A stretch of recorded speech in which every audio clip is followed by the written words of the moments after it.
அந்த பொதுக்கூட்டத்தை ஷூட்டிங் எடுத்தார் ஜனநாயகனுக்குன்னு சொல்லி போய் பரப்புகிறாங்களே, அதுக்கு ஏதாவது அது உண்மைன்னே வச்சுப்போமே, அதுக்கு ஏதாவது எவிடன்ஸ் இருக்கா? ஹெச் வினோத் அந்த வண்டிக்குள்ளே இருந்தார் அப்படின்றாங்க.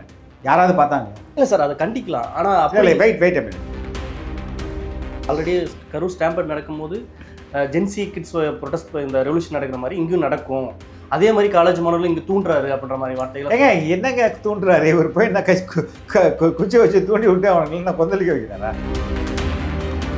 இல்லை, இவர் கடுமையாக விமர்சனம் வைக்கிறது தனிப்பட்ட வெஞ்சன்ஸ் திமுக மேலே இருக்குது அப்படின்ற மாதிரி சில பேர் அந்த மாதிரி விஷயங்கள்லாம் இருக்கட்டுமே.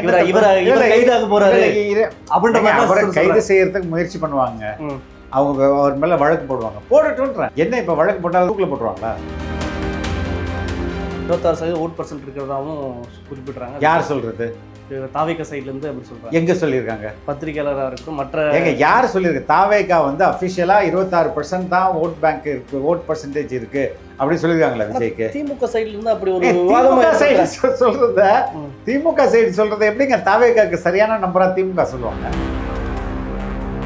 2026 தேர்தல் முதல்வர் ஆகிடுவாங்க.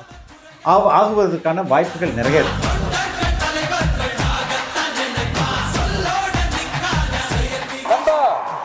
ஒரே ஒரு டவுட், இது வெறும் சும்மா கூட்டம், ஓட்டு போட மாட்டாங்கன்னு சொல்றாங்க, அப்படியா? இது என்ன சும்மா கூட்டமா?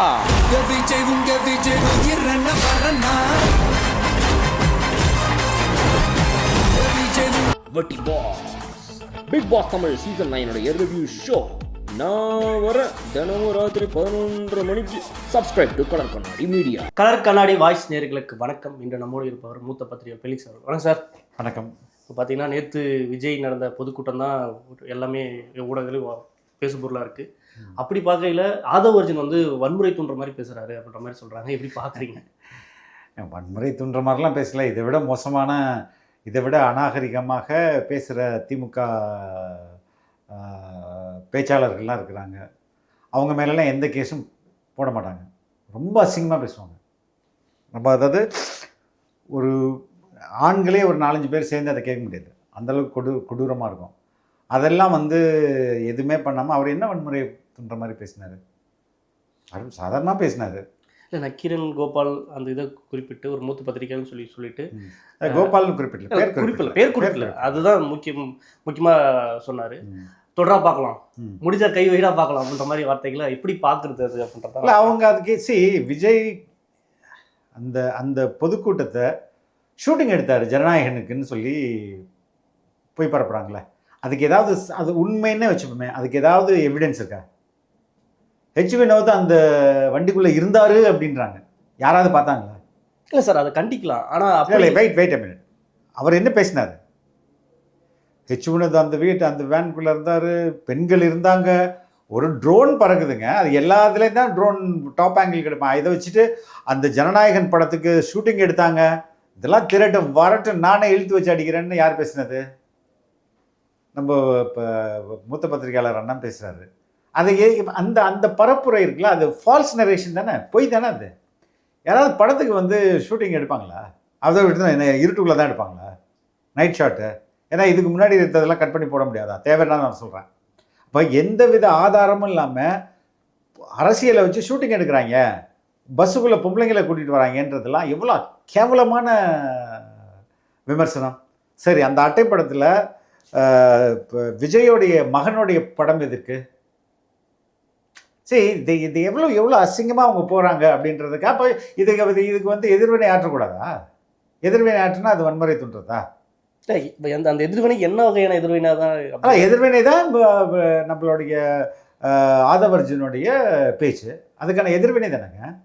எங்க ஒருத்தரை கொண்டு போய் அசிங்கப்படுத்திங்க, கேவலப்படுத்திங்க. லீடர் வந்து ஹீ இஸ் நாட் பாதர்ட். அப்போ ஆதவ் அர்ஜுனை ரியாக்ட் பண்ணுறதுல என்ன தவறு இருக்குது? அதை போய் இவர்கள் நேற்றே இன்னொரு சம்பவத்தை கிரியேட் பண்ணுறதுக்கு ட்ரை பண்ணாங்க. அது ஒர்க் அவுட் ஆகலை. ப்ரெஸ்ஸுக்கும் விஜயோடைய பர்சனல் செக்யூரிட்டி வண்டிக்கும் கொஞ்சம் பிரச்சனை இருக்குது. அதை வந்து பெருசுப்படுத்தணும்னு நேற்று ட்ரை பண்ணாங்க. ஆனால் ப்ரெஸ் பீப்புள் இல்லைங்க, நாங்கள் காம்ப்ரமைஸ் ஆகிட்டுன்னு சொல்லிட்டு வந்துட்டாங்க. இல்லைன்னா அது ஒரு பெரிய செய்தியாக மாறி இருக்கும் நேற்று. ஸோ எப்படியாவது இவர்கள் மீது ஏதாவது வழக்கு பண்ணணும், அதான் அதுக்கு பின்னாடி உள்ள நோக்கம். இல்லை, அது ஸ்பெஷலாக வந்து ஆல்ரெடி கரூர் ஸ்டாம்பர்ட் நடக்கும்போது ஜென்சி கிட்ஸ் ப்ரொடெஸ்ட் இந்த ரெவல்யூஷன் நடக்கிற மாதிரி இங்கேயும் நடக்கும், அதே மாதிரி காலேஜ் மாணவர்கள் இங்கே தூண்டுறாரு அப்படின்ற மாதிரி வார்த்தைகள். ஏங்க என்னங்க தூண்டுறாரு இவர் போய் என்ன குச்சி வச்சு தூண்டி விட்டு அவனுங்களை என்ன கொந்தளிக்க வைக்கிறாரா? ஏன் பேசுவதனால் இங்கே வந்து எந்த ஒரு பெரிய வன்முறையும் நிகழ்ந்துராது. வைகோவுடைய ஒரு கேஸ்லேயே அவர் தீர்ப்பு இருக்குது. என்னென்னா விடுதலை புலிகள் குறித்து வாய்மொழியாக பேசுவதனாலேயே நீங்கள் வந்து ஒரு பயங்கரவாதத்துக்கு ஆதரவாளர்னு சொல்ல முடியாது அப்படின்ட்டு. அப்போ இங்கே பேசினாலே குற்றம்னா என்னது அது?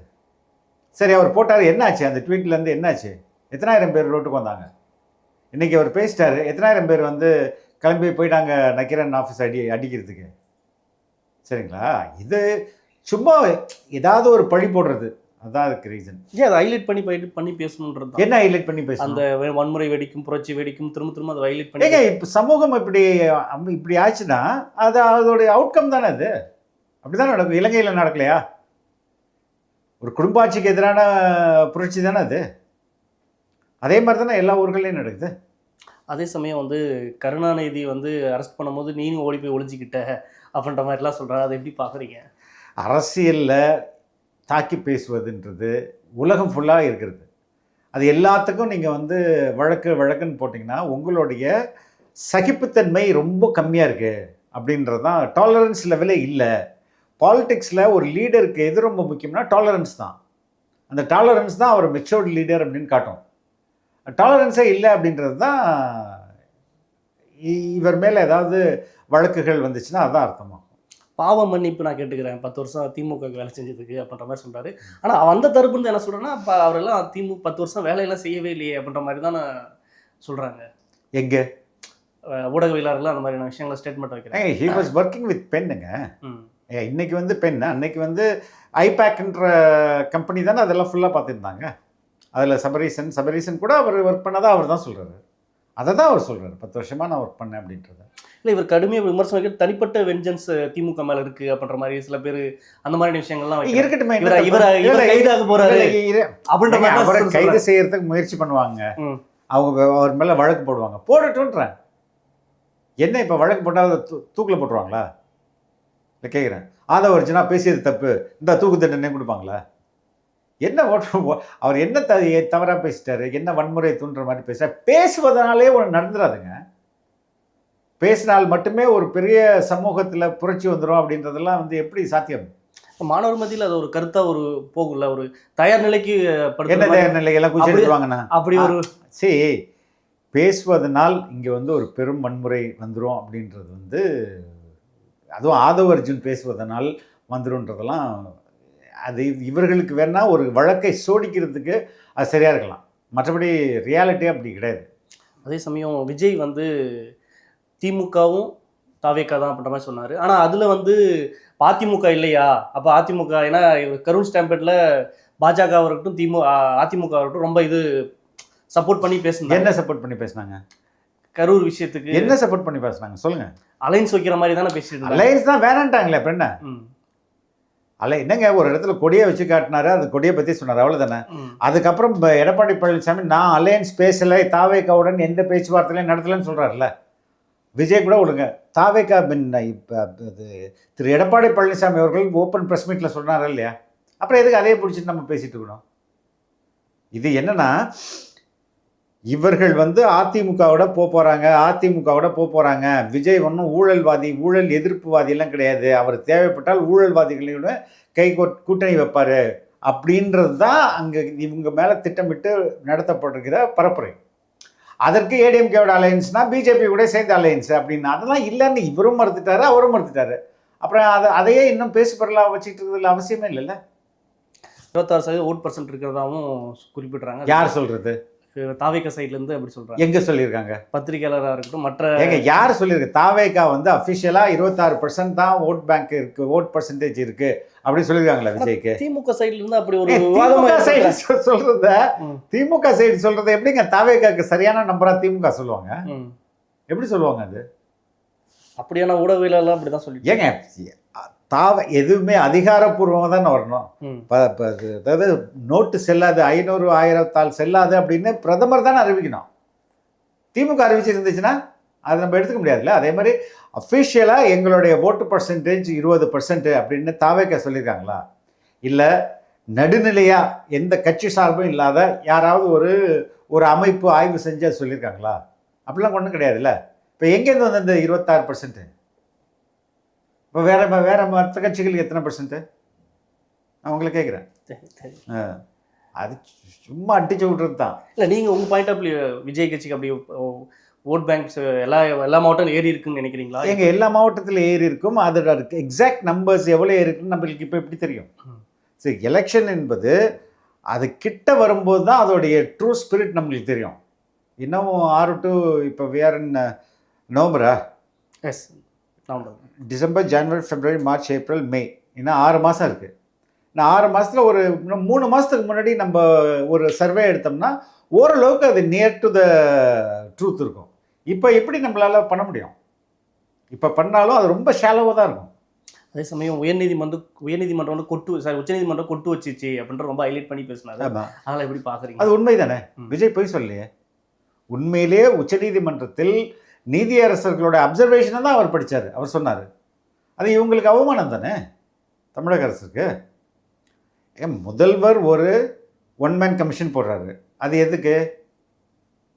ஒரு தீர்வு வேணும், இதை விசாரிக்கிறதுக்கு இல்லைன்னா இந்த எஸ்ஓபி பண்ணுறதுக்கான ஒன்-மேன் கமிஷன் போடுறாரு. அது ஒரு விசாரணை நடத்துது. நீதிமன்றம் ஒரு எஸ்டிஐ போடுது. அது எது பண்ணும்? அப்போ ரெண்டுமே ஒரே இதை விசாரணை வச்சுருப்பாங்களா? அப்போ அங்கேயே ஒரு கான்ஃப்ளிக்டாக ஒரு என்கொயரியை ஒருத்தர் தானே நடத்த முடியும், 2 பேர் நடத்த முடியாதுல்ல. அப்போ இதிலே ஒரு கான்ட்ரடிக்ஷன் இருக்குல்ல. அதனால தான் அவங்க சிபிஐக்கு போனாங்க. சிபிஐயில் உச்சநீதிமன்றத்தை என்னங்க நடக்குதுன்னு கேள்வி கேட்டாங்க. அதுதான் விஜய் சொன்னார். அதே சமயம் நயினா நாகேந்திரன் கூட எனக்கு விந்தையாக இருக்குது தாவேக்கா விஜய் பேசுகிறது, திமுக தாவேக்கான்றது எனக்கு புதுசாக இருக்குது. ஆல்ரெடி எடப்பாடி பழனிசாமி முதலமைச்சராக இருந்தவர், நாங்கள் மத்தியில் ஆட்சியிலேருந்து பல இந்திய அளவில் ஒரு போர்ஸாக இருக்கும். இவர் இப்போ திடீர்னு வந்து திமுக அதிவேக்கன்றது எனக்கு விந்தையாக இருக்குன்ற மாதிரி. அவருக்கு வேணால் விந்தையாக இருந்துட்டு போகுது, உங்களுக்கு என்ன? விஜய் தன்னுடைய நிலைப்பாட்டை சொல்கிறாரு. அது அவருக்கும் திமுகவுக்கான போட்டி. நீங்களும் அறிவிச்சிங்க, எங்களுக்கும் திமுகவுக்கு தான் போட்டின்னு நீங்களும் அறிவிச்சுக்கோங்க. இல்லை, பயப்படுறாங்களா விஜயை பார்த்து? பயப்படாமல் எதுக்குங்க இவ்வளோ பதறாங்க? விஜய்னால எல்லா கட்சிகளும் பதறதா இல்லையா?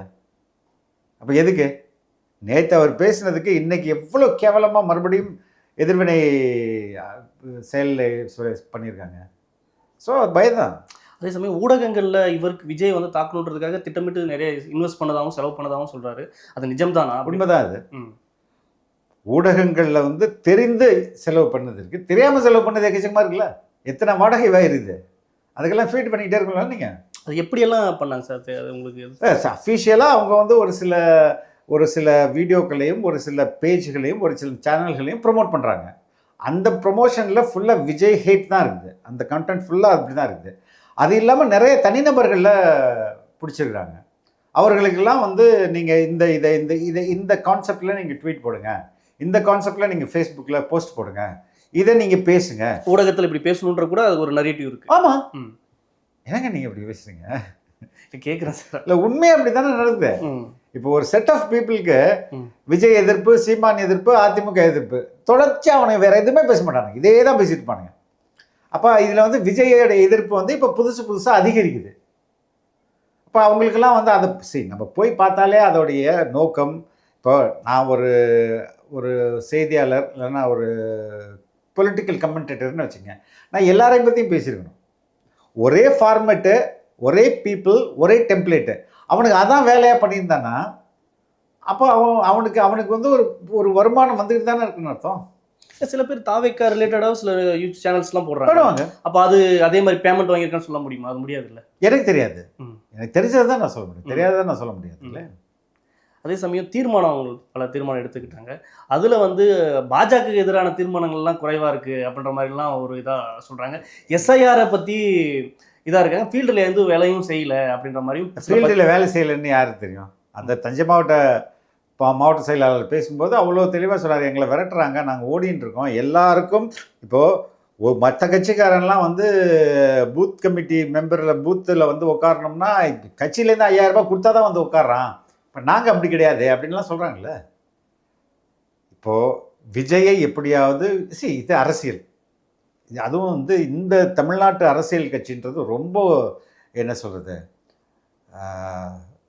குறைந்தபட்ச நேர்மையை கூட அவங்கள்ட்ட எதிர்பார்க்க முடியாது. விஜய் வந்த பின்னாடியா இல்லை எப்போதுமே குறைந்தபட்ச நேர்மையை கூட எதிர்பார்க்க முடியாது. திமுக வந்து எவ்வளவு ஜெயலலிதாவை கொச்சப்படுத்தணுமோ அவ்வளோ கொச்சப்படுத்துவாங்க, எவ்வளவு சசிகலாவை கொச்சப்படுத்தணுமோ கொச்சப்படுத்துவாங்க.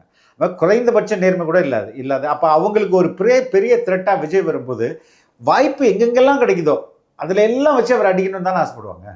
ஸோ அவங்க நேர்மையற்ற ஒரு அரசியல் சூழலில் நீங்கள் இதை விட எல்லா எல்லைக்கும் போவாங்க. அது திமுகவில் இருந்தால் அது நடக்குமா இல்லை திமுக அதில் லீடர், மற்ற கட்சிகள்லாம் அதுக்கு வந்து செகண்ட் தேர்ட் அப்படி வரும். அதே மாதிரி பள்ளிக்கரணை அந்த சதுப்பு நிலத்துக்கு ஒரு இது போட்டிருந்தாங்க, எதிர்ப்பு இது ஒன்று போட்டிருந்தாங்க. அதெல்லாம் எப்படி பார்க்குறீங்க? ஏங்க அது ஒரு முக்கியமானது இல்லை. அந்த இடத்திற்கு அனுமதி கொடுத்ததுலேருந்து பல ஊழல் இருக்குது. 2000 கோடி கிட்ட ஊழல்னு சொல்கிறாங்க. அதை இப்போ நீதிமன்றம் தடை போட்டிருக்குது. இந்த விஷயம் வெளியில் வரலன்னா அப்போ இப்போ விஜய் பேசின பிறகு இன்னும் அது ராம்சார்ன்றது எல்லார்ட்டையும் போய் சேர்ந்ததுல்ல. அப்போ அது ஒரு பெரிய ஸ்டேட்மெண்ட்டாக நான் பார்க்குறேன். அதே மாதிரி மழை ரொம்ப பெஞ்சா கூட ஃப்ளட்டை வந்து அது சேஃப்டி பண்ணுறதாகவும் சொல்கிறாங்க. ஆனால் வெளியில் வந்து ராம்சார் இதை வந்து அந்த இயற்கை வளத்தை வந்து அங்கீகரிக்கிற மாதிரி இருக்குது. ஒரு பக்கம் அதுக்கு அனுமதி கொடுத்துருது. எப்படி இது எனக்கு இது பார்க்கும்போது ஒரு நாடகமாக தெரியுது. எப்படி இது நாடகமே தான், வேற என்ன நாடகமே தான். ஒரு டிபார்ட்மெண்ட் போய் சொன்னால் பரவாயில்ல, 3-4 டிபார்ட்மெண்ட் சேர்ந்து போய் சொல்லி அந்த தனியார் நிறுவனத்துக்கு அதை கொடுத்துருக்குறாங்க. அதே மாதிரி தஞ்சைக்கும் அதுக்கும் ஒரு தீர்மானம் வச்சுருக்காங்க. அந்த நெல் அதெல்லாம் எப்படி பார்க்குறீங்க? நல்ல தீர்மானங்கள் தான், ரொம்ப சரியான நேரத்தில் சரியான தீர்மானங்கள் அப்படின்னு நான் பார்க்குறேன். அதே மாதிரி பல இந்த தீர்மானம்லாம் வச்சது ஒரு பக்கமாக இருந்தாலும் எல்லா ஒரே சாராக விமர்சனம் பண்ணுற மாதிரி இருக்குது. இடதுசாரிகளாக இருக்கட்டும், அவர் கூட்ட அலைன்ஸில் இருக்கிறதா இருக்கட்டும், பயங்கரமாக அட்டாக் பண்ணுறதா இருக்கட்டும். இவர் ஏதாச்சும் ஒரு ஸ்டேட்மெண்ட் சொன்னாலே ரொம்ப பதறது, ஊடகங்கள்ல இருந்து எல்லாமே மாற ஒரு அந்த சூழலே மாறிடுது. அவர் பேசாத வரையும் நல்லா இருக்கு, விமர்சனம் பண்ணிட்டு இருக்காங்க. ஒரு பக்கம் இவர் ஏதாவது பேச ஆரம்பிச்சிட்டாலும் ரொம்ப பதறாங்க. அது எப்படி பார்க்குறீங்க? அதாங்க, ஏன்னா விஜயை மையப்படுத்தி தான் தமிழக அரசியல் நகர்வுகள் எல்லாமே இருக்கும். அப்போ அவர் தான் சென்டர் பாயிண்ட். அந்த சென்டர் பாயிண்ட்லேருந்து ஒரு ஒரு ஒரு கமெண்ட்டோ ஒரு ஸ்டேட்மெண்ட்டோ வருதுன்னும் போது அது எல்லாம் இவங்கெல்லாம் அதுக்கு ரியாக்ட் பண்ணுறாங்களே, விழுந்து ரியாக்ட் பண்ணுறாங்களே. அப்போ அதுதான் அவருடைய ஒவ்வொரு ஸ்டேட்மெண்ட்டும் இங்கே அரசியலில் பெரிய நடுக்கத்தை ஏற்படுத்துது அப்படின்னு நம்ம புரிஞ்சுக்கணும். அடுத்தடுத்து வருகிற காலங்களும் எப்படி இருக்கும் விஜயோட நடவடிக்கைகள்? இன்னும் வந்து வைப்ரண்ட்டாக இருக்கும். இன்னும் என்ன சொல்கிறது, ரொம்ப சீரியஸாக இருக்கும். ஒரு மாதிரி அஃபென்சிவ் பாலிடிக்ஸில் ரொம்ப அவர் போவார் அப்படின்னு நினைக்கிறேன் நான். 2026 தேர்தல் முதல்வர் ஆயிடுவாரா? ஆகுவதற்கான வாய்ப்புகள் நிறைய இருக்குது. எப்படி சொல்கிறீங்க? எப்படி சொல்கிறேன் என்றால் வந்து இப்போது இதற்கு முன்பு 2026 தேர்தலுக்கு அதாவது வர தேர்தலுக்கு முன்பு இருந்துச்சுல, அதுக்கு முன்படி நடந்த எந்த தேர்தலையும் இந்த தேர்தலோட நம்ம கம்பேர் பண்ணவே முடியாது. இந்த தேர்தல் வந்து இந்த தேர்தலில் யார் வெற்றி பெறுகிறார்களோ அவர்கள் வந்து கிட்டத்தட்ட அடுத்த 50 ஆண்டுகளுக்கு தமிழ்நாட்டுடைய அரசியலை தீர்மானிக்கிறதா இருக்குது. விஜயோட ஃபேக்டர் யாருக்குமே எவ்வளோன்னு தெரியாது. அது வந்து ஒரு பெரிய காட்டாற்று வெள்ளம் மாதிரி வருது. எத்தனை அதை அடிச்சுட்டு போவோம் அப்படி அந்த ஸ்பீட், அந்த ஃபோர்ஸ் பார்க்கும்போது okay they can come to power easily அப்படின்ற மாதிரி நான் வந்து அசியூம் பண்ணிக்கிறேன். நீங்கள் விஜய் ஆதரிக்கிறதுக்கு காரணம் என்ன? நான் ஆதரிக்கிறேன்னு யார் சொல்லுங்கள்? அப்படியான முதல்வர் ஏங்க ரியாலிட்டி நான் சொல்கிறேங்க. ரியாலிட்டி சொன்னால் ஆதரிக்கிறதுன்னா என்ன அர்த்தம்? இன்றைக்கி வந்து மக்கள் எழுச்சி பார்க்குறேன், கூட்டத்தை பார்க்குறேன், டிவிலையும் இன்டர்நெட்லேயும் அந்த நிகழ்ச்சிக்கு எவ்வளோ பேர் ஸ்பெண்ட் பண்ணுறாங்கன்றதை பார்க்குறேன். இந்த நம்பர் வந்து இதுக்கு முன்பு தமிழ்நாட்டில் எந்த ஒரு அரசியல் கட்சிக்கும் நடந்ததில்லை. அப்போ இதை வச்சு தானே நம்ம வந்து கன்க்ளூட் பண்ண முடியும். ஆனால் விஜய் மாற்றம் நினைக்கிறீங்களா? விஜய் மாற்றம் தானே வந்துட்டு இருக்காரு. அதற்கான இப்போ நீங்கள் வந்து மனசாட்சியோட உங்கள் ஃப்ரெண்ட்ஸுக்கிட்ட இல்லை உங்கள் ஃபேமிலி ஃப்ரெண்ட்ஸுக்கிட்ட ஒரு 10 பேர்கிட்ட நீங்கள் கேட்டு பாருங்கள், யாருக்குப்பா இந்த வாட்டி ஓட்டு போடுவீங்கன்னு. அதில் 8 பேர் என்ன சொல்கிறாங்கன்னு பாருங்கள், இல்லைன்னா 10 பேர் என்ன சொல்கிறாங்கன்னு பாருங்கள். இல்லை விஜய் கிட்ட இந்த குவாலிட்டி இருக்குது, இந்த விஷயத்த அருமையாக பண்ணுவார், இதை சிறப்பாக பண்ணுவார், இவர் கையாளுவார், இந்த விவகாரங்கள்லாம் மாநில உரிமையாக இருக்கட்டும், இந்த மாதிரி விஷயங்களை அருமை அப்படி ஏதாச்சும் உங்கள்கிட்ட இல்லைங்க. நோக்கம், நான் அரசியல் கட்சி ஆரம்பித்ததற்கான நோக்கம் என்ன சொல்கிறாரு? ஊழலற்ற ஒரு நேர்மையான அரசு அப்படின்றாரு. 2வது, தமிழ்நாட்டுடைய அடிப்படை கட்டமைப்பை நான் உயர்த்துவேன், சரி பண்ணுவேன் அப்படின்றாரு. அதாவது சாலை, குடிநீர், கல்வி, மருத்துவம், வேலைவாய்ப்பு, இந்த 5 தானேங்க. இந்த 5 நீங்கள் மற்றதெல்லாம் 1000 ரூபாய் கொடுக்குறேன், 10,000 ரூபாய் கொடுக்குறேன், இதெல்லாம் waste. When you have this அடிப்படை கட்டமைப்பு சரியாக இருந்துச்சுன்னா எல்லாமே சரியாயிருமே.